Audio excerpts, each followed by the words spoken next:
नमस्कार, स्वागत है आपका हमारे इस खास चैनल पर। मैं आचार्य डॉक्टर विक्रमादित्य हर बार की तरह आपके समक्ष हूँ और इस वीडियो के माध्यम से हम आपके समक्ष उपस्थित हैं आज शनि की जो चाल बदलने वाली है उसके बारे में आपको अवगत कराने के लिए।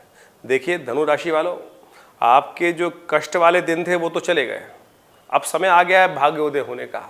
जो पिछले 7.5 सालों ने आपने झेला है उस सब को परिवर्तन करके शनि 30 साल बाद जिस राशि में प्रवेश करने गए हैं वो आपके लिए कई उन्नति के योग बनाने वाले हैं।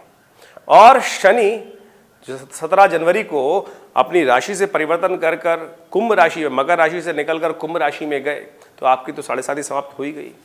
लेकिन शनि का एक और आपके लिए बढ़िया परिवर्तन इस वक्त होने जा रहा है जो आपके लिए बहुत ही उन्नतिदायक है। शनि परिवर्तित होते ही सूर्य के ग्रास में आ गए हैं और वो होने जा रहे हैं अस्त।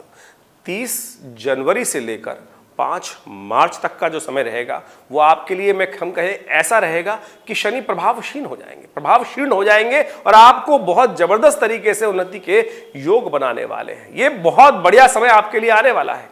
देखिए 17 जनवरी को जब शनि बदले थे तो कहाँ आए थे? आपसे तृतीय भाव में, कुंभ राशि में आए। तो आपसे आपकी धनु राशि से देखें तो तृतीय भाव पड़ता है। तृतीय भाव किसका होता है? साहस का भाव होता है। साहस से वो सामने नवम भाव को देखते हैं। नवम भाव भाग्य का है। जब शनि की दृष्टि भाग्य पर पड़ती है तो कहा जाता है कि भाग्य को थोड़ा सा, शनि की दृष्टि किसी प्रकार शुभ नहीं होती है। और एक दृष्टि उनकी यहां भी पड़ रही है बुद्धि पर आपके, तो और जो अगली दृष्टि है वो आपके विशेष तौर पर वो चली गई है 12वें भाव पर। चलिए, तो इस प्रकार की दृष्टि से जो प्रभाव पड़ा वो तो आपको समझ में आया। लेकिन शनि इस वक्त जो है 30 तारीख को सूर्य के सन्निकट आने के कारण से अस्त हो गए। बहुत सारे लोगों के अस्त के संबंध में मन में भ्रांति रहती है कि अस्त का मतलब ही नहीं समझ पाते हैं। शनि अस्त हो गए। देखिए सूर्य एक बहुत विशाल ग्रह हैं और सूर्य जब दिन में उदय होते हैं तो आपने देखा होगा कि आकाश मंडल में समस्त जो मंडल है पूरा पूरा वहां पर सूर्य व्याप्त हो जाता है। उसके अलावा कुछ दिखाई नहीं देता, केवल आपको नीला नीला आसमान दिखाई देता है या कुछ बादल दिखाई देते हैं। वो तो आपके एनवायरमेंट का प्रभाव है कि बादल आ रहे हैं। लेकिन ओरा में यदि आप ऊपर आकाश मंडल में देखें तो समस्त ये ओरा जो आकाश मंडल है वो तारों से व्याप्त है। तारे भरे पड़े उसके अंदर, अनेक अनेक ग्रह, अनेक अनेक राशियों के जो योग आप देखते हैं, नक्षत्रों के योग देखते हैं, बने बनाव विभिन्न तारामंडल देखते हैं, वो सारे की सारी जो चीजें इस 360 डिग्री में पूरे आकाश मंडल में व्याप्त हैं, जो रात को आपको उज्जवलित हो जाती हैं क्योंकि सूर्य अस्त हो जाते हैं। सूर्य अस्त हो जाते हैं उस समय पर सूर्य दिखाई नहीं देते हैं। तो ऐसे में पूरा आकाश तारों से आच्छादित हो जाता है, तारा मंडलों से, नक्षत्र मंडलों से आच्छादित हो जाता है। तो उसी प्रकार से समझे कि दिन में सूर्य जो है वो बिल्कुल समस्त आकाश में जितनी भी उस वक्त तारा मंडल इत्यादि है उन सबको ढक देता है अपने प्रकाश के कारण से। तो उसी कारण से हमको दिखाई नहीं देते हैं। ज्योतिषीय गणनाओं के अनुसार से कहा जाता है कि जब सूर्य के पास में कोई भी ग्रह आ जाएगा 12 से 15 डिग्री के बीच में तो वो अस्त हो जाएगा, क्योंकि सूर्य की गति होती है एक स्पेसिफिक एक अंश रोज चलते हैं तो 30 दिन में एक राशि पार कर जाते हैं। वहीं शनि जो है 2.5 साल तक रहते हैं। तो आपकी राशि में 30 साल बाद परिवर्तित करके बड़े शुभ ग्रह बनाए कि 7.5 समाप्त करी तो आपके लिए बड़ा अच्छा समय रहा कि आपको एक से भयावह समय जो इतने साल से आप लोग अपने सफलता के लिए तरस रहे थे, धन के लिए तरस रहे थे, अनेक सम्मान के लिए तरस रहे थे और विशेष तौर पर जो कष्ट चल रहे थे उन सबसे निवृत्ति का योग बन के शनि महाराज आए हैं और अब उस पे सोने पे सुहागा होने जा रहा है। आपकी राशि के अनुसार से देखें तो शनि अस्त होने जा रहे हैं।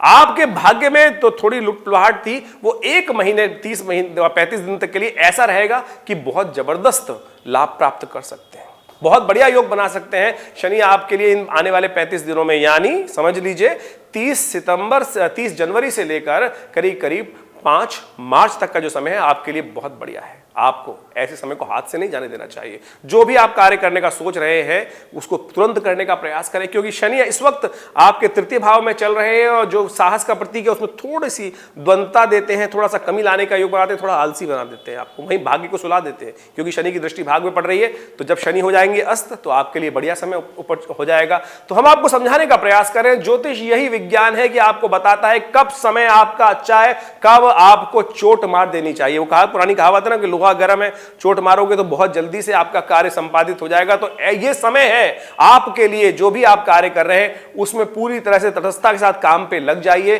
तो धनु राशि वालों के लिए शनि का अस्त होना किसी प्रकार भी अशुभ नहीं है, बहुत ही शुभ योग बनाने वाला है। तो इसमें आपको टाइम को, अपॉर्चुनिटी को लाभ देने का समय है। तो यही समय ज्योतिष विज्ञान यही बताता है आपको, जो हमने समझाया कि कौन सा समय आपके लिए अच्छा है, कौन सा समय आपके लिए खराब है। जब समय खराब हो तो कछुए की तरह अपने आप को रिजर्व कर लो, और जब समय आ गया खेल दिखाने का तो पूरी तरह से खेल दिखाएंगे। तो जो कार्य आपको 2.5 साल में करना है, 2 साल में करना है, वो 1 महीने में उस गति से आप कर सकते हैं। समझाना जगाना हमारा काम है, करना तो आपको है। बहुत सारे लोग कहते हैं पंडित जी हमको बता दीजिए, करवा दीजिए। अरे पंडित जी अपनी किस्मत जगाएंगे, आपकी जगाएंगे? तो अन्यथा फंस जाते हैं लोग इसी विडंबना में कि पंडित जी के पास जाके अनेक उपाय करवा दीजिए, ये करा दीजिए। अरे भैया खुद करो ना, जो करता है वही उसको प्राप्त करता है। मीठा आप खाओगे तो आपको लगेगा, मैं खाऊंगा तो मुझे लगेगा, स्वाद तो मुझे आएगा। तो यही समझ लें। तो कर्म विश्व जो है, जो समस्त विश्व है, कर्म रचि राखा। तो इसलिए कर्म के अनुसार से है। तो अब हम आपको जगाने का, बताने का प्रयास कर सकते हैं, गाइड हैं हम आपके। तो हम आपको बताने का प्रयास कर रहे हैं ये 35 दिन यानी 30 जनवरी से लेकर 5 मार्च तक का समय आपके लिए बहुत शुभ रहने वाला है। ऐसे में और बढ़िया करने के लिए कुछ सहारा भी ले सकते हैं, कुछ उपाय कर सकते हैं। उन सब उपायों के माध्यम से आपके जीवन में कल्याण के योग बनेंगे। देखिए इस 35 दिन के दौरान में कई बड़े बड़े उत्सव आएंगे। माघ का महीना चल ही रहा है और साथ साथ बहुत सुंदर तरीके से शिवरात्रि का महापर्व भी आएगा। ऐसे में शिव की आराधना करके समस्त प्रकार के कष्टों को दूर कर सकते हैं। तो हम कहेंगे आपके लिए नित्यप्रति एक काम करने का प्रयास करें। आप बिल्वपत्र आपको मिल जाएंगे, बिल्वपत्र लेकर भगवान शिव के मंदिर में जाकर ओम नमः शिवाय तो मंत्र याद हो गई, उसी को लेकर भगवान को अर्पित कर दिया कीजिए। देखिए बड़ा सुंदर आपको लाभ प्राप्ति के योग बनेंगे। हो सके तो किसी ब्राह्मण इत्यादि को पीले वस्त्र का दान कर दीजिए, आपकी राशि से संबंध रखता है ये उपाय। और यदि कुछ दिन लगातार इस उपाय को करके देखिए, भाग्य का स्वामी है आपका, विशेष तौर पे आपका बृहस्पति जो है बहुत बढ़िया स्थिति में चल रहा है। ऐसे में इस समय को हम चाहेंगे कि आप किसी प्रकार भी व्यर्थ ना करें। जगाने का, बताने का कार्य हमने किया है और इसीलिए ये चैनल बना है आपके लिए कि कौन सा समय आपके लिए उपयुक्त है, कौन सा समय आपके लिए उपयुक्त नहीं है, वो हम आपको अवगत करा दें। और जो बुद्धिमान होते हैं वो समय को पहचानते हुए कार्य कर लेते हैं। तो इसलिए आपके लिए समय समय पर हम विभिन्न प्रकार के वीडियोस उपस्थित करते रहते हैं। तो आपको प्रयास करना चाहिए इन वीडियोस को, इन सूचनाओं को विशेष तौर पर आप उसका उपयोग करें। तो उसके लिए जो समय समय पर नोटिफिकेशंस आते रहे कि कौन सा समय आपके लिए कैसा है आपकी राशि के अनुसार से, उसके लिए फिर जो नीचे नोटिफिकेशन का बेल है आइकन, उसको आप कर सकते हैं बेल पर आगे, जिससे आपको पता चल जाए कौन सा वीडियो हमने कब लोड किया है, आप देख सकें। और नंबर्स भी सामने स्क्रीन पर चल रहे हैं आपके। देखिए बहुत सारे लोग हमारे वीडियोस को देखते हैं और सब मिलने का प्रयास करते हैं, तो इतना आसान हो नहीं पाता है सबसे बातचीत कर लें। तो हमने प्रयास किया है कि नीचे जो नंबर्स चल रहे हैं व्हाट्सएप के माध्यम से आप अपने प्रश्नों को हमें भेज सकते हैं और उन प्रश्नों का निदान हम व्हाट्सएप के माध्यम से ही आपको देंगे और आपके जीवन में कष्टों को दूर करने का योग आप बना सकते हैं। धन्यवाद।